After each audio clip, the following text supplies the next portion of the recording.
Flex गरे भन्नु होला फेरि। ओभरअल चाहिँ भ्यू दामी छ हाम्रो। छ नि त्यो सबभन्दा लम्बो त्यो हाम्रो दादा हो के।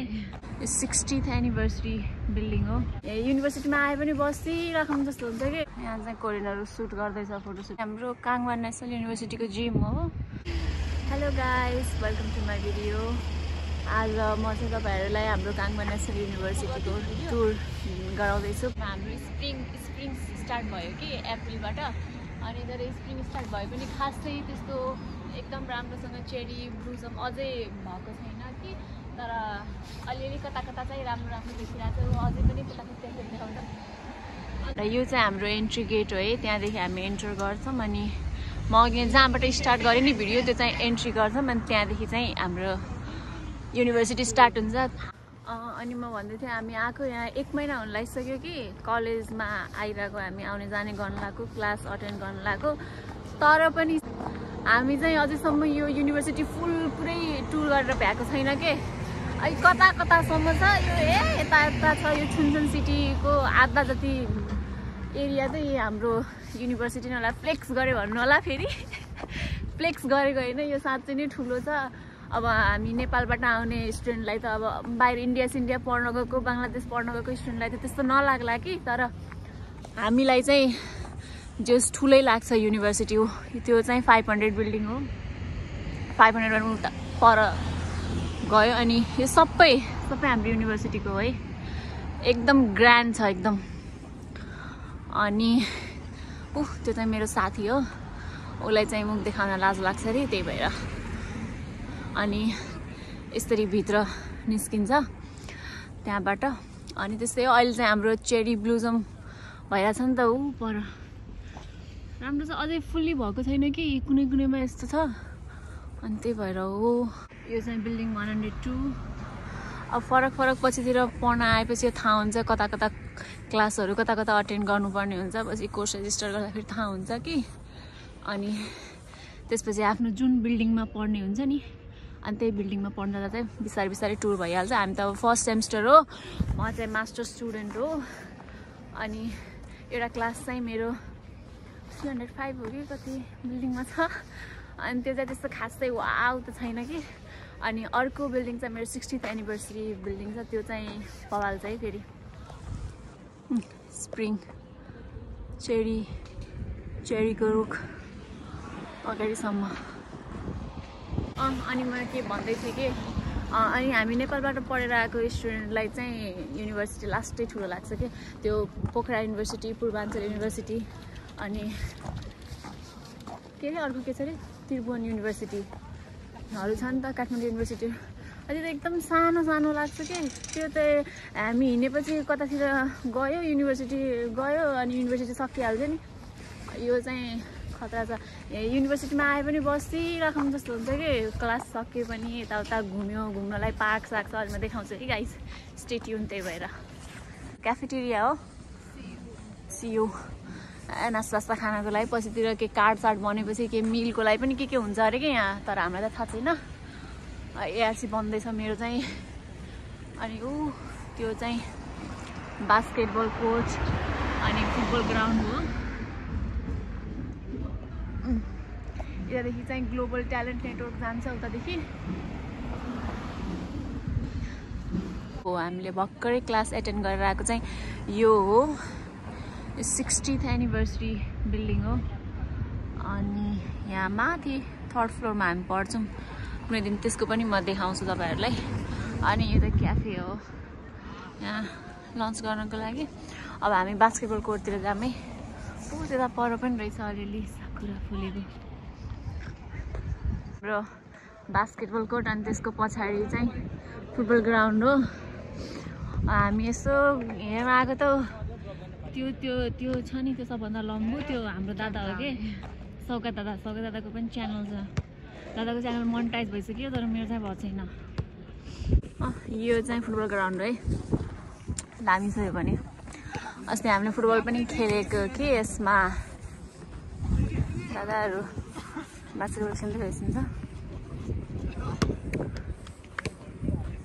यो ठुलो ग्राउन्ड है फुटबल लभरलाई। हाम्रो ब्यासरको भाइहरू यहाँ आएर फुटबल खेल्छ अफ डे पनि। ल अब चाहिँ हामी पार्कमा आयौँ। यो पार्क चाहिँ हाम्रो फेभरेट स्पट हो।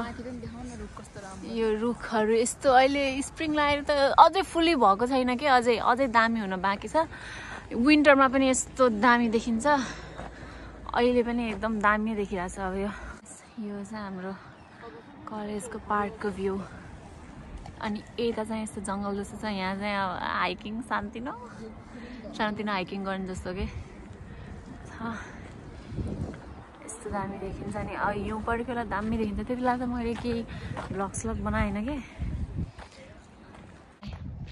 आर्टको स्टुडेन्ट हो कि विदाउट कन्सेन्ट लिइहालेँ, तर पनि अनि उनीहरू चाहिँ यो पुरै सिनेरियोको पुरा पेन्टिङ गरेर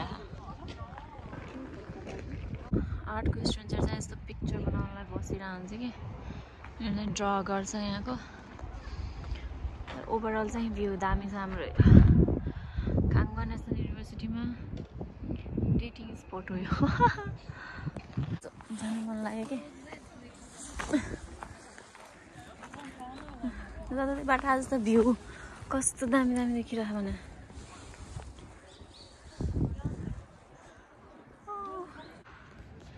काङ्गवान युनिभर्सिटी सर्च गर्ने बेला आउने जुन स्ट्याचु छ नि, यो चाहिँ यो हो है गाइज, काङ्गवान स्क्वायर। अनि यसको यता साइडमा छ हाम्रो लाइब्रेरी हो। यो चाहिँ राम्रोसँग देखिएन कि, तर यही हो लाइब्रेरी। अनि इन्ट्रान्स गेटहरू 2-3टा छ कि, एउटा यताबाट पनि आउनु मिल्छ, एउटा अघि हामी आएको यतातिर ठाउँबाट हो, एउटा उता परबाट पनि आउनु मिल्छ, अनि एउटा यताबाट पनि आउनु मिल्छ। यताबाट रोडमा गएपछि अब चाहिँ हामी यतातिर जान्छौँ है। अब बिल्डिङहरू चाहिँ एकदम टन्नै छ क्या हाम्रो युनिभर्सिटीमा। 500+ मैले भने नि, जता गयो त्यतै बिल्डिङको नाम हुन्छ। यति धेरै बिल्डिङ छ। अब यो चाहिँ ब्याङ्क हो कि के हो यो? होइन ब्याङ्क होइन है यो गाइज। यो खै के हो अब थाहा छैन मलाई पनि। के थाहा छैन। अझै सबै थाहा पाउनको लागि अझै एक्सप्लोर गर्नुपर्छ युनिभर्सिटी। अब आफू पढ्ने क्लास बाहेक अरू त खै केही थाहा छैन भने।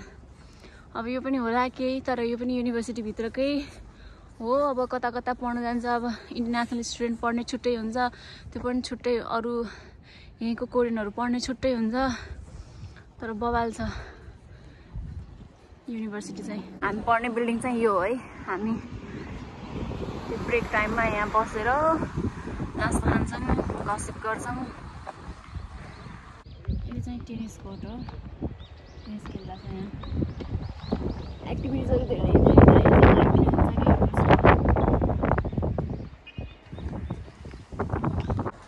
यहाँ चाहिँ कोरियनहरू सुट गर्दैछ, फोटोसुटहरू गर्दैछ। यहाँ कम त मजा आउँछ। अब यतादेखि पनि कता परसम्म छ कि बिल्डिङहरू। अब त्यता जान भ्याउँदैनौँ हामी। लास्ट यति हिँड्दै थकाइ लागिसक्यो। यो लास्ट चाहिँ ठुलो छ कि अब है, भर्खर 405 बिल्डिङ आयो, अब 406।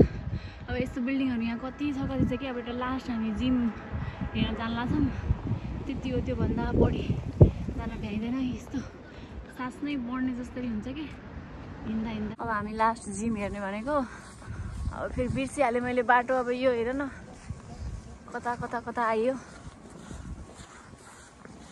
खतरा छ ठाउँ। तर अब हामी यहाँदेखि जिम हेर्ने, अनि जिम हेरेर घरतिर फर्किने। यो धेरै लामो भइसक्यो कि यहाँदेखि यो देखिरहेको छ नि, एउटा लाइब्रेरी मैले अघि नै देखाएको लाइब्रेरी भयो होइन। एउटा लाइब्रेरी चाहिँ यो लाइब्रेरी हो कि, लाइब्रेरी अफ मिराय हो कि मिराय लाइब्रेरी समथिङ के हो यो लाइब्रेरी। अर्को लाइब्रेरी हो। यहाँ चाहिँ एक्जामहरू दिन के गर्न आउँछ भन्छ है साथीहरू। अझै राम्रोसँग मलाई इन्फर्मेसन थाहा छैन, तर स्टिल मैले चाहिँ के हो थाहा छैन यो पनि। अनि यहाँदेखि आउँछौँ केएनयू जिम। यो चाहिँ हाम्रो काङ्गवा नेसनल युनिभर्सिटीको जिम हो। अब यो भित्र चाहिँ गएर कुनै दिन भ्लग बनाउँला। आज चाहिँ हामी थाक्यौँ गाइज। अब चाहिँ हामीहरू फर्किन्छौँ। अब यो हामीले भेटेको जति, हामीलाई थाहा भएको जति एरिया हामीले घुमेर देखायौँ। अब अरू चाहिँ अब बिस्तारै थाहा भएपछि देखाउँदै गरौँला। अब हामी जान लाग्यो गाइज। यो चाहिँ हाम्रो अब यताबाट निस्किने गेट हो कि, यताबाट पनि छ। धेरै धेरै छ के हो छ अब बिल्डिङहरू सबै हामीलाई पनि थाहा छैन जस्ट हामीले एउटा टुर मात्र गरिदिएको यतिकै अब गाइज यस्तो यो ब्लग भन्ने होइन मलाई त्यस्तो राम्रोसँग गराउन आउँदैन म त्यस्तो जान्दा पनि जान्दिनँ म चाहिँ जस्ट लर्निङ फेजमै छु त्यही भएर मेरो त्यो दामी अरू भ्लगरहरूले बनाएको जस्तो हुँदैन कि ट्राई गरेको यतिकै घुमिराख्नुभन्दा त्यही भएर त्यो ब्लग चाहिँ यस्तो भयो उस्तो भयो यो केटीले आएन जस्तो लाग्छ होला तर पनि हेरिदिनु होला गाइज ओके गाइज बाई